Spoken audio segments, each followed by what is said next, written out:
So hi at welcome muli dito sa ating channel. Ito na mga tol, One Piece Chapter 1113 full spoiler. Syempre bago tayo magsimula, huwag kalimutang mag-subscribe at ilike ang video ito bilang suporta sa ating channel. So One Piece Chapter 1113 at ang title nga nito ay Stalemate. At nagsimula nga ang chapter kung saan nabitin tayo sa nakaraan at ang nakitang araw ni Saint Mars sa Punk Records ay isang napakalaking tangke at nandun nga sa loob ang napakalaking ulo ni Dr. Vegapunk. At nakanote pa nga na may buhok pa nga rin daw ang ulong yun ni Dr. Vegapunk. Kaya dahil dyan nasabi nga ni Mars na buhay pa nga raw ang bagay na yan kahit na wala na nga raw si Dr. Vegapunk. Ano nga raw ba talaga ang kamatayan at nasaan raw ang consciousness nito? At napatanong nga siya kung yan ba talaga si Dr. Vegapunk. So ayun, kung iisipin kasi natin, kahit na nga mamatay ang katawan ng Stella, technically buhay pa nga rin ito. Dahil sa nandyan nga at nagpa-function pa yung utak niya sa Punk Records. Bigla nga raw tinapakan ni Saint Mars ang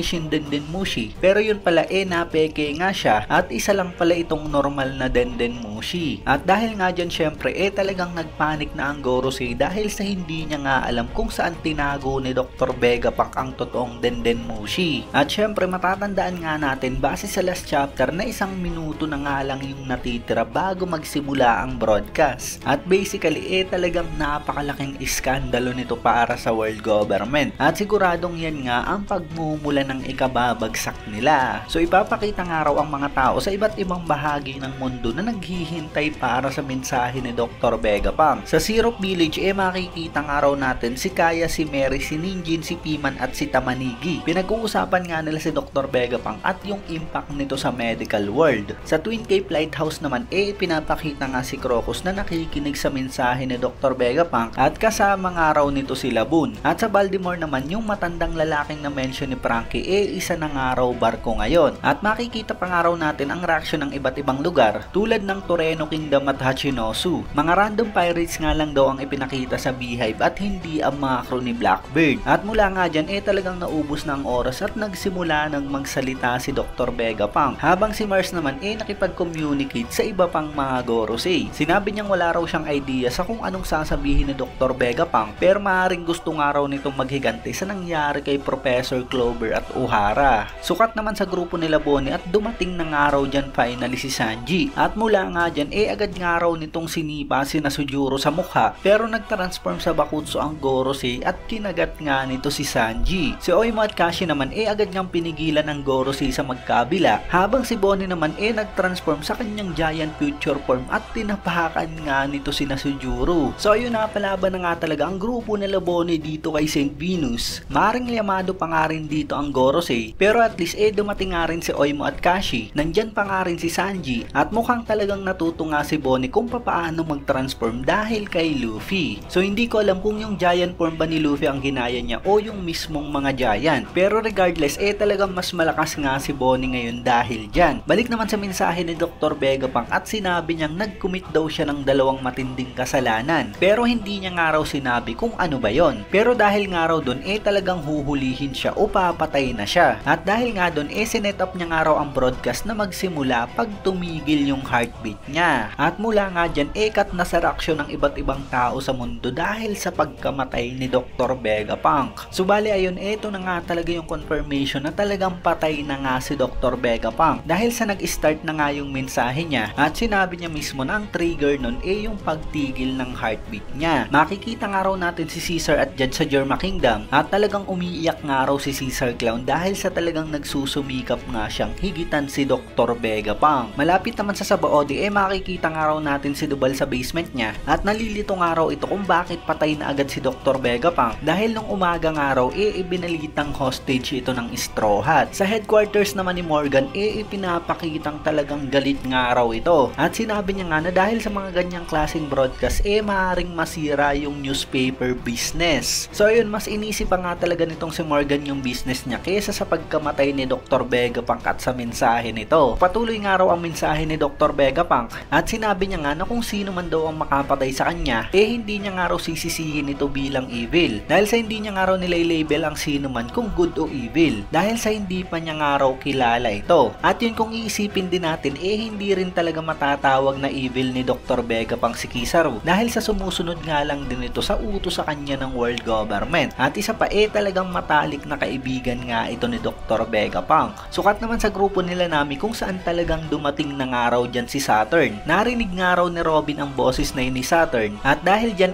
talagang biglang-bigla nga siya at hindi na makagalaw dahil sa naalala niya nga ang boses na yun na narinig niya sa Uhara at ipapakita nga raw ang flashback ng moment na yun. So yun, talagang present pala itong si Saturn sa nangyari sa Uhara incident at maaaring hindi nga lang siya kundi lahat nga ng mga 5 Elder. So nakilala nga rin ni Saturn si Nico Robin at sinabi niyang yan nga raw yung babaeng hindi na wipe out ni Akainu. At sigaw naman dyan ni Nami sa lahat protektahan nga raw nila si Robin. So bukod nga sa talagang hindi makagalaw si Robin, maaalala nga natin na sugatan nga rin siya dahil sa paglaban sa mga Seraphim. Kaya kailangan nga talaga siyang protektahan ng mga Straw Hat. Nagawa nga raw putulin ni Brook ang isa sa mga galamay ni Saturn. Umatake nga rin daw si Usopp ng explosive bullet habang si Nami naman hinila agad si Robin at ginamit niya nga si Zeus para salagin ang galamay ni Saturn. Nagtransform naman agad si Chopper sa guard point para protektahan ang lahat. So yun, napalaban na nga rin talaga ang mga Straw Hat dito sa taas kay Saturn at talagang impressive nga yung naging reaksyon nila kay Saturn dahil sa hindi pa nga nila nai-encounter ito. Marami nga sila at mukhang talagang mapapalaban nga sila ng husto kay Saturn. Ang maganda nga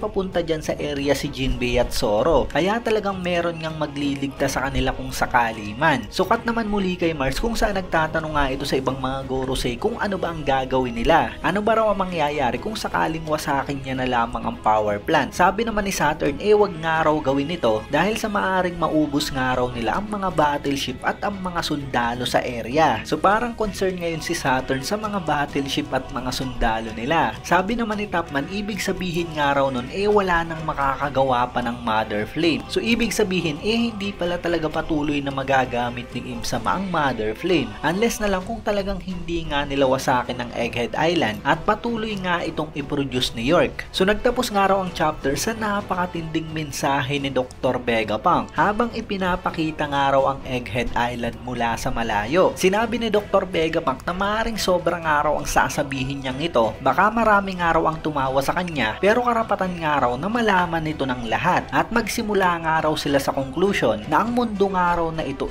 lulubog sa karagatan. At sa huling panel nga raw ipinapakita ang ilalim ng dagat kung saan makikita nga raw natin ang mga mermaid, ang mga isda at ang mga balyenang naglalangoy. Subali ayan na nga talaga ang matinding mensahe ni Dr. Vegapunk sa buong mundo. Napakatindi na naman nga ng revelation na to mga tol. Sinabi ni Dr. Vegapunk na conclusion nga raw ito at tingin ko nga magiging sanhi ito ng gagawin ng world government at maaaring yun nga mismo ang sinasabing Great Cleansing. Siguradong ganyan nga rin yung nangyari sa Void Century dahil una ang Marijo nasa taas ng red line at hindi nga sila madadamay. Kung maaalala natin meron ngang underground city sa Wano at yun nga yung dating Wano sa Void Century. Bukod dun yung Wano nga ngayon nasa taas nga mismo ng bulkan. So it makes sense na inangat nga nila talaga dun yung tirahan nila. Yung Su Island nga rin alam natin na nasa likod ni Sunisha. Talaga namang napakataas nga at syempre pati na nga rin yung mga lugar na nasa Sky Island. At lahat nga yan sila talagang merong matinding connection sa Void Century. So yun, let me know na lamang sa comment section below kung ano ba ang reaction nyo sa chapter na to. Abangan nyo nga ang ating full chapter para sa mas malinaw na detalye. Meron pala tayong break next week kaya 2